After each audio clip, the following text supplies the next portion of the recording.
leaves Dracula the next in line to rule.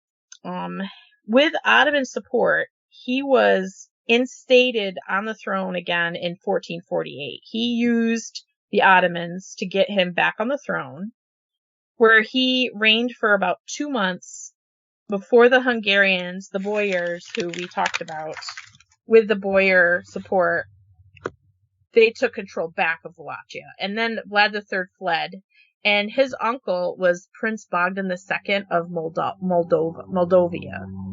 the neighboring country, like the territory or whatever, was ruled by his family.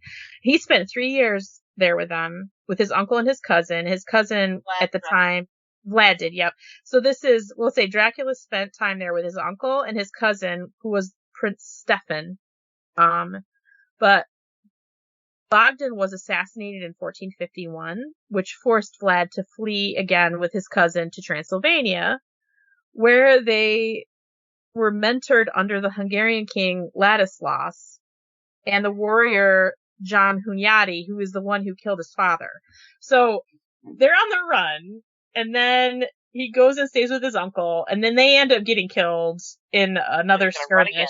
And then he goes back to the people who killed his dad in the first place, and his oldest brother, and he stays with them. So, I mean, it's like, this unrest, it's like they keep going back and forth, but I think that's kind of how things are in politics. Like, your enemy today could be your ally tomorrow. So, depending on what you need. Yeah.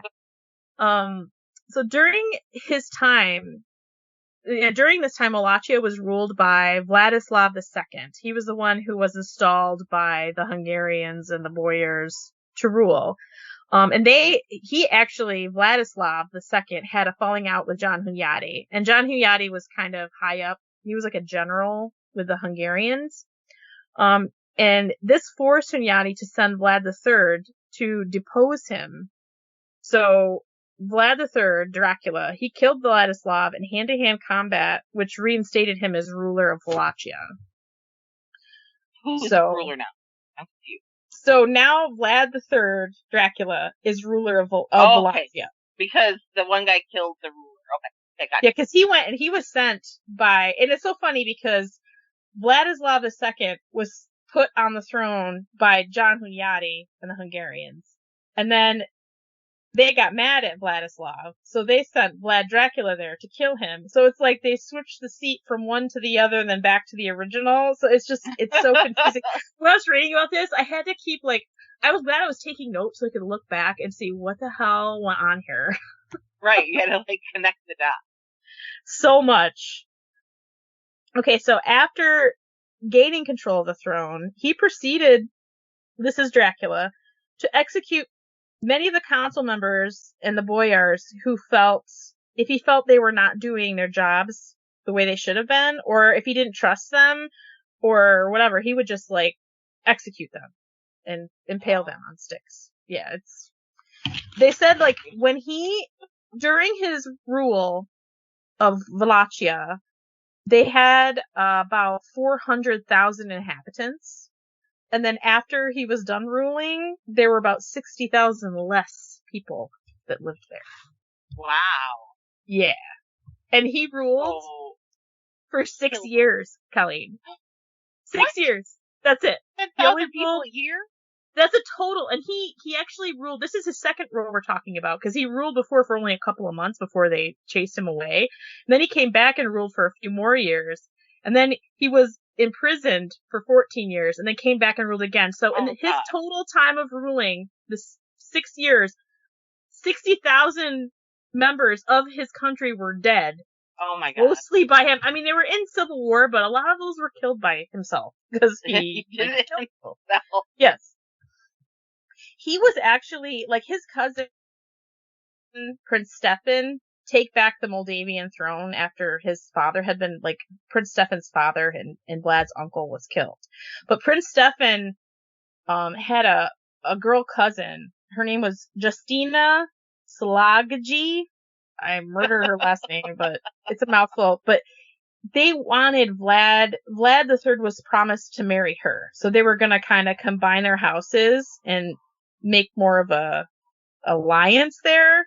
Right. But not that it would matter because they killed everybody anyway. But you know, like back then they were back and forth and flipped and flopped like crazy. Like it didn't matter who treaty you had, you'd turn around and stab in the back. But when Mehmet okay. The Ottoman Sultan, his name was Mehmed II. He heard about this future marriage between Vlad Dracula and this Justina girl who was a cousin to this Moldavian king who was his enemy. He sent for Vlad because he knew that, like, because he had an alliance with Vlad at this point, right? Because he helped reinstate Vlad. So he's like, well, you owe me because I helped you get your throne. So, you know, I need you to come to me. So he actually sent an envoy to Wallachia. It was like, it's just to because he sent him an envoy telling him he needed to come and visit the Ottoman court. But Vlad remembered when he was a little kid, and the Sultan did the same thing with his father, and he ended up being a prisoner in the court. Right. He's like, he says, well, you know, when I leave, who's going to guard my throne to make sure that nobody comes to take it while I'm gone visiting you? So he's like, okay, I'll send you a man to guard the throne. So his envoy is there still. And so he sends him another one. And Dracula captures both of these envoys and executes them, impales them, along with the 40 men they came with. And he impaled their mutilated corpses in line with the walls of Targoviste, which is where he lived in. This is the capital. So he's like, I'm going to show you what I think about your demand to, like, have me come visit you. He takes the 2 men that the Sultan sent to him. He impales them and all the men they brought with them and lines the walls of his city with these impaled men. Great. Yeah, because that's fun. Can you imagine how bad it smelled? Like, and he would just leave them there. He just would impale them and leave them there until they rotted. Yeah, they would just stay there. Oh yeah, wait, there's more. If we come back to this in a little, this is like 1462 when this happened. So,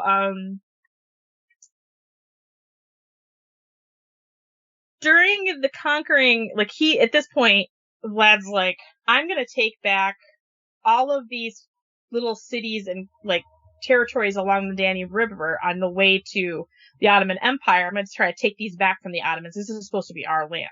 So he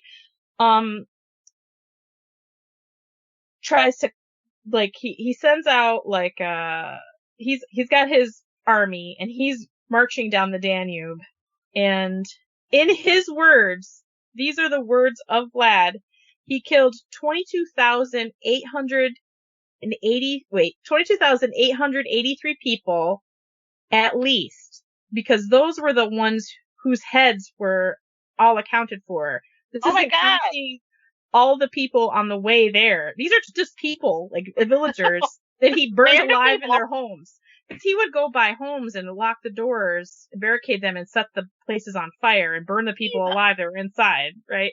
So he had 22,883 heads. So that's not, he couldn't get all the heads because some of them burned They're off. burned. Like, yeah, so that's just in this one conquest that he did. This is how many people he killed, according to him. Insane.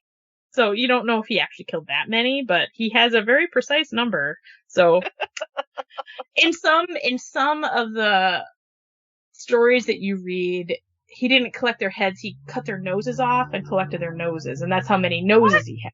So it really depends on where you're getting your sources for, because there's so many contradictory things that you'll read, and some places said that he collected their heads, and some places say he collected their noses or their ears. So I think that a nose would definitely be easier. Right, and you only have one nose on your face, so that makes more sense, right? You cut the person's nose off, and here's a bag of noses. Isn't that nice? Oh my god. That bag must smell good. Right. So at this point, the king of Hungary is King Matthias Corvinus. Cornelius, yes, and he's the son of John Hunyadi. So this Matthias Vlad Dracula know him. They kind of like were friends when they were in their young manhood. And Vlad Dracula sent a letter to King Matthias, who was the king of Hungary, and he stated that all of this that he did was for the preservation of Christianity, the Catholic faith, and the Hungarian crown. Even though most of the people he killed were innocent Catholic villagers, and Dracula wasn't even Catholic at this point, but he did it for the Catholic faith that he wasn't even a part of. So it's like, yeah, I don't think that, because they have the letter, so they actually know that he did write this letter and send it to the king of Hungary. Like, oh, I did all this for your faith, for the Catholics. It's like, no, I think you did it because you like to kill people. Like, I don't think the point of being a Christian is to kill people, but hey, there's a lot of war started that way, so. I mean, it's war, but I mean, these were people like he was just doing it to do it. Right. But these villages that he was going through were predominantly Catholic, but they were friendly to the Ottomans because they basically didn't want the Ottomans to kill them. So they were in that weird position where they're like, well, we're going to help them and say fealty to them, even though we're technically part of the Hungarian, just because they were conquered areas. And Vlad comes through to save them, but he doesn't really save them. He just kills them all. Kills them all. Basically, well, you don't have to he saved them because they don't have to live under Ottoman control. Right. So Mehmed II, the Sultan of the Ottoman Empire again, he retaliated. He was not happy about this whole scheme to gain back this land that he already had stolen, So he sent an army towards Targoviste. So basically, Vlad's army is starting to retreat back towards the capital of Wallachia, and they're being followed by the Ottomans. And Mehmed is actually with them.